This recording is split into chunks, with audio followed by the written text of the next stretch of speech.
Hello friends, knowledge box में आप सभी का स्वागत है। दोस्तों, मेरा नाम पीयूष शर्मा है और मैं एक बैंकर हूँ। दोस्तों, जब हम लोग 12th पास करते हैं उसके बाद हम लोग को ग्रेजुएशन करनी होती है, लेकिन साथ ही हमारे दिमाग में एक सवाल आता है कि हम ग्रेजुएशन के बाद क्या करेंगे।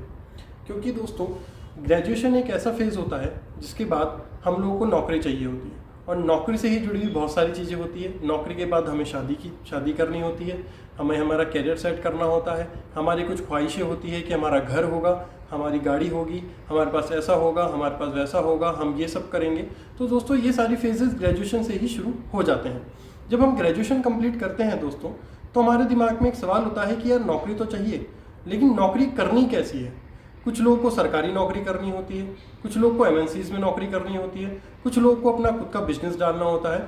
तो सबका अपना अपना एक ख्याल होता है कि वो क्या करेगा। लेकिन दोस्तों, आज हम बात करने वाले हैं जो लोग ग्रेजुएशन के बाद सरकारी नौकरी करना चाहते हैं। अब जो लोग गवर्नमेंट नौकरी के लिए जाना चाहते हैं उसमें बहुत सारे सेक्टर्स अलग अलग हैं। कुछ लोग जो लोकल स्टेट गवर्नमेंट होती हैं उनके एग्जाम्स क्रैक करते हैं, कुछ लोग एसएससी के थ्रू गवर्नमेंट सेक्टर में जाते हैं, कुछ लोग बैंकिंग सेक्टर में जाते हैं। दोस्तों, आज हम बात करेंगे बैंकिंग सेक्टर की, क्योंकि मैं एक बैंकर हूं, मैंने भी बैंक के एग्जाम क्रैक किए हैं। मैं भी बताऊंगा आपको मैंने कौन कौन से एग्जाम क्रैक किए हैं, तो हम उसके बारे में बात करेंगे। दोस्तों, बैंक की नौकरी में एक सबसे अच्छी बात ये लगती है, जो मुझे भी अच्छी लगती है, कि वो बहुत जल्दी लग जाती है। उसका एक प्रॉपर फेज होता है। अगर आपने आज से तैयारी करनी शुरू की है तो 1 साल के अंदर अगर आपकी तैयारी प्रॉपर रहती है तो आप एक बैंकर बन सकते हैं। और दोस्तों, जिस तरह से आज हमारे बीच जो मौजूदा हालात हैं उसमें बैंकिंग एक एसेंशियल सर्विसेज हो गया है। मतलब हर एक तबके तक बैंकिंग सर्विसेज को पहुंचाना आज एक एसेंशियल सर्विसेज है। तो दोस्तों, बैंकिंग एक बहुत ही अच्छी नौकरी है और जो लोग उस बैंकिंग सेक्टर में अपना करियर बनाना चाहते हैं, आज उन लोगों के लिए ये वीडियो बहुत काम का है। दोस्तों, पहले हम मेरे बारे में बात करते हैं। मेरी ग्रेजुएशन 2012 में कंप्लीट हुई थी।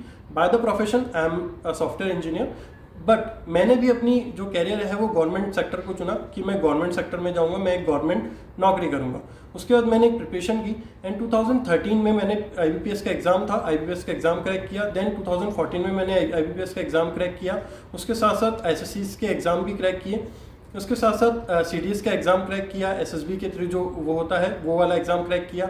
इसके अलावा मैंने जो सिविल सर्विसेज के एग्जाम होते हैं वो भी एग्जाम निकाले। इसके बाद मैंने 3 साल जो मेरा कैरियर कंप्लीट हुआ तो उसके बाद मैंने स्केल 2 मतलब एक प्रमोशन लेने के लिए आरआरबी का एग्जाम क्रैक किया और currently I am working with RRB. तो दोस्तों, ये मेरा एक छोटा सा ब्रीफ डिस्क्रिप्शन था। अब हम बात करने वाले हैं दोस्तों कि हमारे जो आईबीपीएस के एग्जाम होने वाले हैं या जो अलग अलग बैंकिंग सेक्टर के एग्जाम होने वाले हैं तो उसमें हमारी स्ट्रेटेजी क्या होनी चाहिए। दोस्तों, बाय द टाइम जो बैंकिंग का एग्जाम है वो चेंज होता जा रहा है।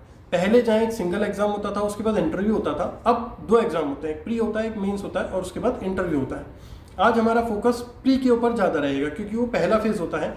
जितने भी लोग बैंकिंग सेक्टर में जाना चाहते हैं और एग्जाम देते हैं उनमें से 80% जनता प्री के एग्जाम में बाहर हो जाती है। जो उसके बाद 20% जो एग्जाम होता है वो मेंस का होता है। तो अगर हम लोग उस 20% में नहीं आ पाए, मतलब हम लोग अगर प्री का एग्जाम क्रैक नहीं कर पाते हैं तो हम लोगों का मेंस में जाना का कोई सवाल ही पैदा नहीं होता। तो बात करते हैं प्री के एग्जाम पर। दोस्तों, जो एग्जाम होता है, अगर हम आईबीपीएस को लेकर चलते हैं क्योंकि वो नेशनलाइज्ड बैंक के सबसे बड़े एग्जाम को कंडक्ट करवाता है, सारे नेशनलाइज्ड बैंक में आईबीपीएस के थ्रू ही एंट्रेंस होता है, तो हम उसी एग्जाम की बात करते हैं। दोस्तों, उसमें प्री और मेंस 2 फेजेस होते हैं रिटन एग्जाम के। प्री 1 घंटे का होता है, उसमें 3 सब्जेक्ट आते हैं। पहला आता है मैथ, दूसरा रीजनिंग और तीसरा इंग्लिश। दोस्तों, 1 घंटे में 20 मिनट्स तीनों एग्जाम्स को अलोकेटेड कर रखे हैं कि आपको 20-20 मिनट तीनों सेक्शंस को देना है। अब मैथ के उसमें 35 क्वेश्चंस आते हैं, रीजनिंग के 35 क्वेश्चंस आते हैं और इंग्लिश के 30 क्वेश्चंस रहते हैं। तो दोस्तों, 20 मिनट में आपको 35 क्वेश्चन करने हैं। सीधा सीधा हिसाब यही है। रीजनिंग में भी 20 मिनट में 35 क्वेश्चन करने हैं और इसमें भी 20 मिनट में 30 क्वेश्चन करने हैं। अब दोस्तों, बैंकिंग एग्जाम की खास बात यह है कि इसमें सेक्शनल कट ऑफ होती है, तो ये एक हार्ड एग्जाम की तरफ चला जाता है। ये बाकी एग्जाम से थोड़ा अलग है, ये एक हार्ड लेवल का एग्जाम है। मतलब बैंकर बनना आज की तारीख में इतना आसान नहीं है क्योंकि आपको इस एग्जाम के लिए स्पीड और एक्यूरेसी दोनों चीज चाहिए। आपको 20 मिनट के अंदर 35 क्वेश्चन भी करने हैं और सही करने हैं, क्योंकि नेगेटिव मार्किंग होती है। तो आप जितना स्कोर आप अचीव करते हैं, अगर हम नेगेटिव करेंगे तो उतना ही आपका कम हो जाएगा। तो आपको पहले प्री के लिए जो स्ट्रेटेजी बनानी रहेगी वो इस हिसाब से बनानी रहेगी कि 20 मिनट में आप 35 क्वेश्चन कर पाएँ। रीजनिंग के भी 20 मिनट में 35 क्वेश्चन कर पाएँ और इंग्लिश के 20 मिनट में 30 क्वेश्चन कर पाएँ। अब देखिए दोस्तों, इंग्लिश एक थ्योरेटिकल सब्जेक्ट है, एक जो ग्रामर का पोर्शन है, अगर आपकी ग्रामर अच्छी है तो आप इंग्लिश को आसानी से कर सकते हैं, परंतु मैथ्स और रीजनिंग के लिए आपको प्रैक्टिस की बहुत ज़्यादा ज़रूरत होती है। अगर हम रीजनिंग की बात करें तो 35 में से 15 से 20 क्वेश्चंस पजल के आते हैं। अलग अलग टाइप की पजल्स, कोई स्क्वायर में बैठे हैं, कोई रेक्टेंगल में बैठे हैं, तो इस तरह की पजल्स आती हैं। बाकी 3-4 क्वेश्चन सिलोजिज्म से आते हैं, बाकी इनइक्वलिटीज से क्वेश्चंस आते हैं और कोडिंग डिकोडिंग आती है, ब्लड रिलेशंस आते हैं। तो इस तरह 2-3 क्वेश्चंस आते हैं। अब आप उस तरह के लिए क्या कर सकते हैं? देखिए, सबसे मेजर पोर्शन पजल का है, पर पजल आपको प्रैक्टिस से ही आएगी। ऐसा आप अगर ये सोचेंगे कि मैं बिना पजल को ट्राई किए भी क्रैक कर सकता हूँ एग्ज़ाम, तो ये आप भूल जाइए। आपको पजल तो आपको करनी ही पड़ेगी। एग्ज़ाम में आपको देखने ही पड़ेंगे पजल्स के एग्ज़ाम, और पजल क्रैक करने का एकमात्र जो जरिया है वो है प्रैक्टिस। आप अगर डेली की 2 पजल अगर आप सॉल्व आउट करते हैं तो आप एग्ज़ाम टाइम में बहुत आसानी से और बहुत जल्द कम टाइम में पजल को सॉल्व कर सकते हैं। अब आपको ये ध्यान रखना है दोस्तों, देखिए दोस्तों, आप हर जो क्वेश्चन है उसको आप सॉल्व आउट नहीं कर सकते, सॉल्व नहीं कर सकते। आपको ये देखना पड़ेगा कि आप किस एग्ज़ाम जो एग्ज़ाम है उसका कौन सा क्वेश्चन को आपको आ रहा है या आपको नहीं आ रहा है, या आपको डिसाइड करना पड़ेगा।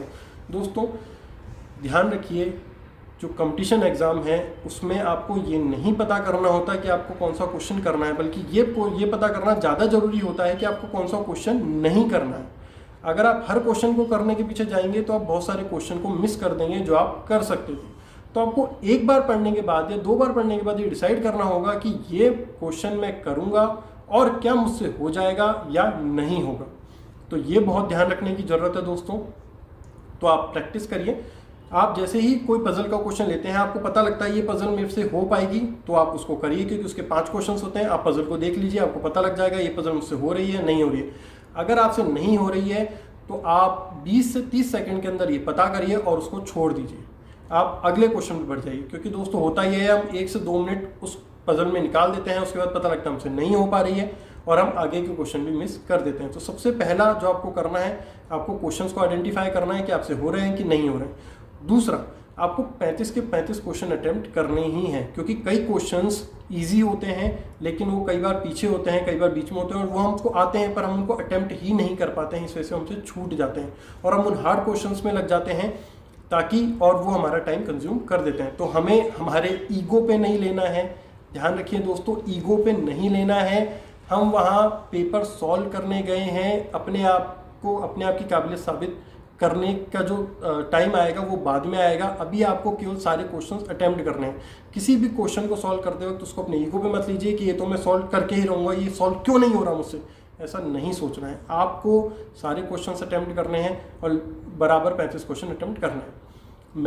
मैथ्स में भी अलग अलग जो क्वेश्चंस आते हैं वो आते हैं, सीरीज़ के भी क्वेश्चंस आते हैं, अलग अलग प्रोबेबिलिटी, अलग अलग एग्जाम वाइज क्वेश्चंस जो आते हैं, स्टेट्स के भी क्वेश्चंस ज़्यादा आते हैं। तो आपको इसी तरह, जैसे आपने वहाँ पजल देखी, यहाँ पे स्टेट्स के जो क्वेश्चंस आते हैं, डेटा इंटरप्रिटेशंस के जो जिन्हें हम क्वेश्चंस कहते हैं, तो वो आपको देख के ही पता करना है कि ये मुझसे हो पाएगा या नहीं हो पाएगा।